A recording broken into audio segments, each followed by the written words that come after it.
passion for it when I was doing it when I was younger. While I was in college, I was the wedding and event planner for a country club. So I got to see golf tournaments, member events, but the weddings were like, oh, I love this. I love the love. My heart was there. And so I loved it. I just, at the time, my husband and I were getting married, and I worked nights and weekends, and he worked during the day, so I left. But the wedding industry is a different animal, but it is such an exciting industry where everybody is generally, I will say, incredibly happy.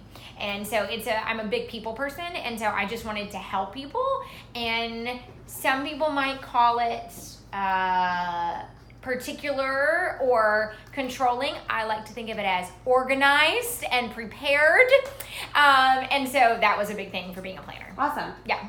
So I know you mentioned this earlier, but talk a little bit more about what made you want to expand into owning a bridal boutique, because that's a big take. You know, you had this planning business, and then you were like, okay, let's just keep going with this. So talk more about that. So in general, for the wedding industry, wedding planners have a lifespan. So where someone could open a bridal boutique or work at a bank or something and work your whole life, in the wedding industry as a planner, you kind of age out at a certain point. You get into your 40s and you kind of are aging out because you're no longer cool with the 20-something-year-olds who are getting married. And so I'm getting ready to be 35, so I knew there needed to be something else in the wedding industry that I really loved that could kind of sustain that over time.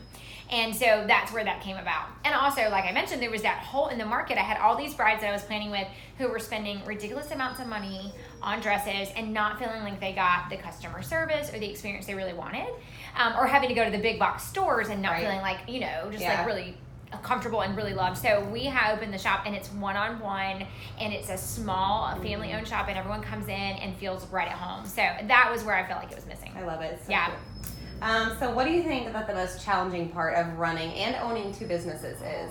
Because I know that there's got to be some struggles. Yes. I was going to say, I'll go twofold on that. One massive problem is balance. It is really hard to balance my time between one business and another, and balance my attention with the different employees. Between the two businesses, there's, 8 women that work for me. So balancing that out and different personalities, and balancing a personal life. I have a family, I have a husband, I have my own things in my life. So balance is one thing that's really hard, but I try to do it one day at a time. It's like, this day I'm here, this day I'm here. So it fluctuates. The second thing that's really challenging about owning two businesses is being a manager of a lot of employees. I love all the women that work for me. They are really awesome. But learning each of their personalities and what makes them tick is what can sometimes be a little bit of a challenge as well. Makes sense. Yeah. And so my next question is kind of, going right in with that. But do you ever find yourself in compromising situations trying to split your time between the two?